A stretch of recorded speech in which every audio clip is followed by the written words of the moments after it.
Welcome to Infinite Love. My name is Kate, and today I'm going to take you down memory lane to my childhood home. There's a lot of nostalgia going on because we just recently sold our childhood home.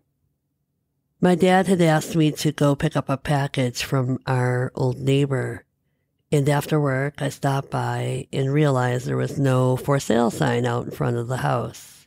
And it had me thinking, oh, it must have sold. The closing must have happened. Where did all this time go? Because I knew we had at least another week left. But you get so busy in your everyday lives that things tend to just get missed. So I went home that night and just thought about all the memories, the laughter, the good times, the bad times. And it hit me in a beautiful way of how grateful I am to have lived in such a home. Was it a perfect home? No. Were there a lot of laughter, a lot of happy memories? Yes. We moved in there when I was 5 years old. In fact, it would almost be an anniversary because it was back in October of 1985.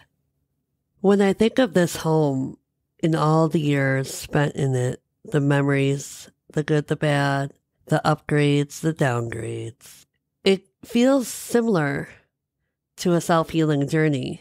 All the good, the bad, the upgrades, the downgrades, the turmoil, the hardships. But in the end, no matter what, it's the gratitude for the journey. It's the gratitude for the memories that stay within you. And that's what I love about life. I look at this house and I'm not sad that it sold. I'm grateful for what it gave all of us, our entire family. A lot went on inside that house. And when we moved in, it wasn't just a house. It was a new beginning for all of us. But with new beginnings also come hardships, lessons, obstacles. And we definitely experienced that. Our family wasn't just an all-white Irish Catholic family. My father was Hispanic, so that wasn't welcome in the beginning. I, myself, having Cruzon syndrome, looking very different and out of the ordinary of this neighborhood. Well, it was welcomed. It was definitely embraced. But my mom had to put a lot of work into it to make sure that the school was welcoming, that the students were welcoming. She would go to class to explain my differences. And over the years, my parents were more involved in the community. So then we were embraced a little differently. But we didn't always experience that as we grew up. And I'll get to that in a little bit. But for now, I just want to talk about the memories. I took a walk over there a couple weeks ago to take pictures and videos of this beautiful house that has given me so much. And it was so different because obviously it was empty. And obviously my parents had put a lot of hard work into the upgrade, the upkeep, the renovation. But it still felt like home. I could still hear the laughter, the running around, the chaos, the yelling. I can hear the tears. I can hear the conversations. I can feel all of these memories still within me. We have this banister from our top floor to the main floor that my brother had learned and taught all of us how to slide down it. Simply wrapping our sleeves around the wooden banister, putting our little tippy toes around the edge of the baseboard and leaning up as much as we can and just sliding down until you crash right into the wall every single time. So of course, we were obviously much, much older and much bigger, but we each had to try it out one more time. But this time we threw a couple pillows down at the end because, well, we're old. It's gonna hurt. But there we went, one by one. And the laughter that came out of that. Also the fear. It's a little different when you're younger. You're afraid of nothing. But as you get older, you know the risks and the rewards. So logically, you think about things a little differently. But we still had to do it. We still had to try it. And we just died laughing. Laughing at each other. Laughing at the fact that now my nephews had to try it too, so we had to teach them. And of course, my mom shaking her head, hoping that we did not scrape up any of the paint. Ugh, God, we put our parents through hell and back in such a good way. Well, I'm not sure if it was always in such a good way, but I'd like to just pretend it was, even though we were always told differently. But we came out on top. Each one of us became something more, found something more within us through all of our own personal struggles in life, and continue to do so. We continue to change, evolve, and surprise our parents in many, many ways. And yet, as much as they're surprised, they're still so very proud of us. And that's what it was like living in that house. It wasn't perfect, like I said. There were many dark times, many hard times. And it's kind of a part of my healing journey, is breaking those generational curses, to which now I know it wasn't their fault. It's something they had to live with and endure with. It was their own personal journey. Unfortunately, it gets bestowed upon us as we grow up. And not purposefully, not maliciously. It's just, this is where it ends. Within me, I choose to move forward differently. I choose to embrace my journey, breaking those curses, instead of manifesting them into my life over and over, repeating cycles. I choose to look at life differently, with more positivity. And it's not to say that that was always the case. It's just that the more I healed, the more life became positive for me. And the more I embraced life as it's not happening to me, it's happening for me, has allowed me to learn from the lessons and grow from the lessons and heal and evolve from the lessons, instead of fighting against the lessons, instead of being the victim all the time. Because there's accountability everywhere. And I'm a large part of my own accountability of my life story. I didn't get to always see it that way, but this house, this home, it did something for me. It provided a safe space. There was a lot more love than pain in that home. There are a lot more memories than hardships and heartaches in that home. I'm forever grateful for the foundation that was built for me within that home. I went through many surgeries, many, many months of recovery in that home. And as that home changed, transformed, renewed itself, so have I. So have I on my own healing journey. And I see it now. I feel it. I'm living it, and I'm loving it. And that's what this home means to me. It's a beautiful symbol, a beautiful reflection of who I have become, who I am becoming. This home is now a mirror to me, a beautiful memory, but a beautiful reflection of who I am now to this day. So as I walk past or drive past this home, I'll smile forever, filled with gratitude for what I'm looking at. A simple, beautiful reflection of who I am. So you see, there's more to this home than meets the eye.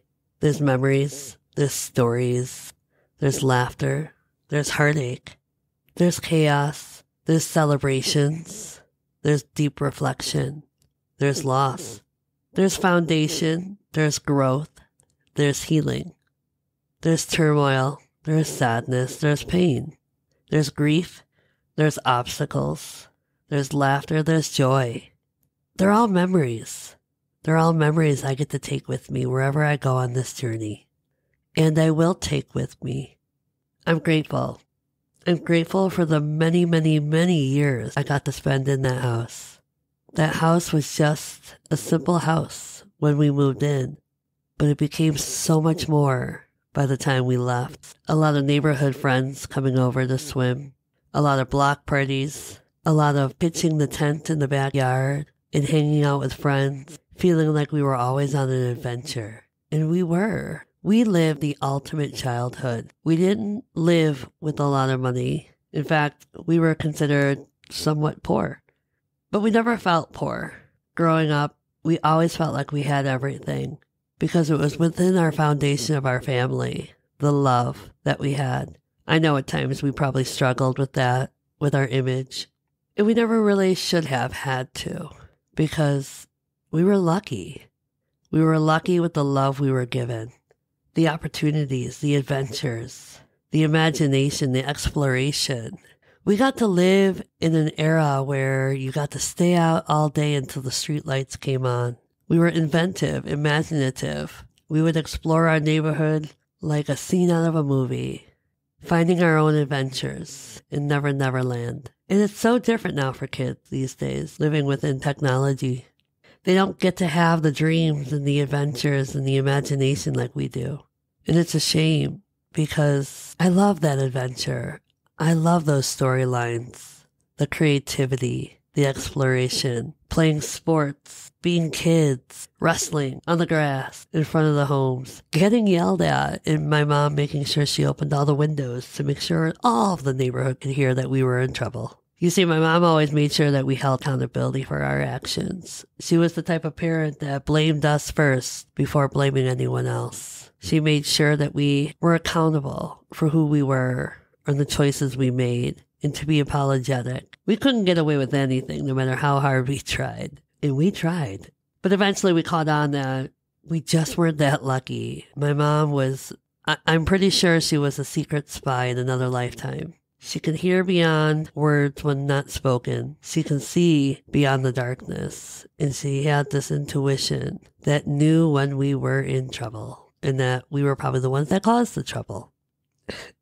We couldn't get away with anything. Ask all my friends. They were even nervous of her. But they always said one thing, that no matter how strict the rules were, and they weren't that strict, they were filled with love, with care and compassion and worry. Our parents wanted to know that we would make it home at night. They wanted to make sure that they could say, I love you and good morning in the morning. They wanted to know that we were safe and protected and loved. No gift could ever replace such blessings that we received from our parents growing up. Even when we were struggling with our own identities, our own journeys, our choices, our actions, or lack thereof, they still believed in us. They still wanted our happiness to come first within. They wanted us to find our own way, no matter what it would take. As long as we put forth that effort into our own selves, our dreams could come true. But they were also realistic. And maybe that's because their childhood and their upbringing, they couldn't have those dreams the way we could. But I didn't always have that within me. I was a little guarded and more protected because of being born with Cruzon syndrome. And it's not by their fault. And it's not that they were overprotective. They were just protective. And because I came off very shy, but obviously more insecure than anything, I relied on that protection, that crutch. Therefore, I couldn't really make a lot of my own decisions. I didn't have the confidence within me to make those decisions, to utilize my voice in the way I utilize it now. And that's okay because it's all by design. I was going to learn eventually that the only way to move forward in my life was to begin within me and stop pointing everything around me, stop fixing everything around me, but rather fix within me, fix my broken heart, and become the light that I always was and will always be. I was going to become my own hero. Rather than rescuing everyone else, first, I had to save my own self. And I did that. And now the beautiful blessings come with it is when I share, I get responses that are helping people, that I'm empowering them to do the same for themselves. And I simply say, it's an honor and a blessing. But always just do it for yourself. I'm happy that you are doing it for yourself. Don't rely on me or anyone else. You have it. You've always had it within you. So keep going for you and only you. And then when you get there, allow yourself to help others. Be grateful that you have that opportunity to do so. But don't make that your focus point, because that's where I went wrong. And it's not that I don't want to help anyone else. I do. That's the ultimate goal. But in order to do so in the right way, aligned with the right people who need to hear this message, I had to begin within me. I had to focus solely on myself. And by sharing my story, it's now allowed me to help others. So you see, this entire reflection began on just a simple closing of a childhood home, something that I'll cherish forever. And it's allowed me to see it from a whole new perspective, a simple reflection of the abundance, of the love, of the joy and happiness I feel within. This home is never just going to be a home.